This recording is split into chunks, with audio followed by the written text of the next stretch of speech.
Okay, here's the problem.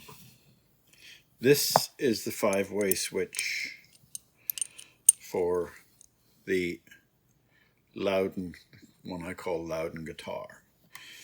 This is the part that broke off. You can't put a knob on it.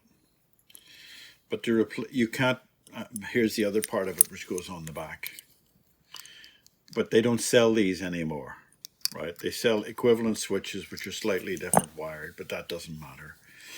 The thing about this is, though, that it's been shaved. If you can see there, the builder of the guitar has shaved that so that it fit, because it's a very thin guitar. So I am able to fix the mechanism. The mechanism was loose. I was able to tighten that up. So what I'm going to attempt to do, is that I've done this once before on another guitar, but it had the lug there that it was needed. So I was able to create a epoxy resin shaped knob out of milliput epoxy resin. I think I showed it to some of you the other day. I'll show you what it is. Let me just see. It's called milliput epoxy resin. It's 2 parts of an epoxy resin. One's a hardener and the other is something else. I don't know what it is, but you cut off a little bit of that. It comes out pure white, but you cut off a little bit of that and you mix it together with your fingers really, really, really quite a while, maybe 5 minutes. It's a bit tedious actually. But by the time you've finished, you've got a little round ball of white. And what I intend to do is I'm going to drill a hole through there, which is above the guitar. The guitar wood comes there, but I'm going to drill a hole through there.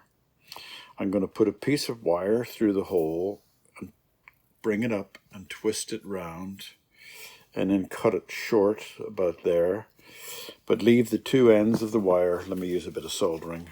Say one end of the wire is going to be like that, and the other end of the wire is going to be pointing the other way. Only a tiny fraction. Now you're talking in small millimeters. So you're going to have a bit of wire coming up there, one end of the wire going that way and one end of the wire going that way. And then I'll use the epoxy resin and shape the knob around that and make it as fine as I can. It works quite well actually. And it will harden into like a rock, really, really hard. And with the hole in it and a little bit of wire, that'll hold it in position quite strongly. And that should be enough to create a knob on the end. Now, why not buy another thing as well? They're 45 quid just to get a replacement, and they're too wide as well for this special handmade guitar. So I'm going to drill the hole, put the wire in. Actually, I forgot to tell you that I'm going to put the wire in through the hole like that. But I've already tested. I can do a bit of soldering to hold it in place as well.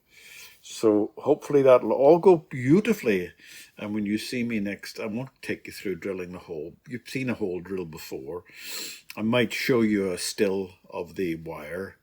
And then after that, I'll show you the finished product. Fingers crossed. See those fingers? Maybe those ones as well. Okay, hopefully it'll all go well. So cutting the hole was easy. Much easier than the problem that I face next. Let's just stick with the hole at the moment. It's too close to the surface for me to do any soldering. So what I'm going to do is I'm going to use some stiff wire and bring it up and twist it around and put a dab of solder just at the top to hold it.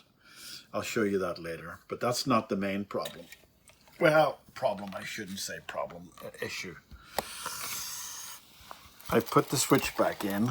Excuse me, I'm trying to fiddle. It's sitting on my groin now. Where's the screwdriver? I'll just show you in more detail. That's the switch. All right. Where's the camera lens? Oh, there's the camera lens there. And do you see that little thing down there? That is a shaft that goes right through, and it's screwed onto them. And I've discovered that why it became loose is because the thread had gone. in it. So I managed to put it back in and put a touch of super glue on it, and it's working. But it might fall off again someday. So what I'm going to do is between Millie put again, between there and the guitar, I'm going to put a blob of the epoxy resin again, and that should hold it forever, whether it comes loose or not. If there's nothing down there, if the epoxy resin sits there against the guitar and there, it doesn't matter as long as it sits there and stays there, and that should hold it up against it if the super glue doesn't hold it. So that's the plan. Show you it when it's finished. It looks like a monster, but it will work because this is epoxy resin paste and it will go solid like a brick. And then I can start to shape it. I'll have to shape it in position and be very careful that I don't damage the screen, but you can shape and sand it, and I'll reduce it down in size and smooth it, and I'll get it down to a sort of a smaller size, and then I'll get it black, paint it black. I see, actually, well, we'll see how it looks because white might actually suit that guitar better. Well, we'll see. Anyway, but it looks a bit of a what do you call it? One of those Stonehenge monuments, but it will be shaped down. All right. Okay, this is the knob that I created. I've been through all the processes. Now you notice that I deliberately kept it, make it look like a marble rather than go for a pure black.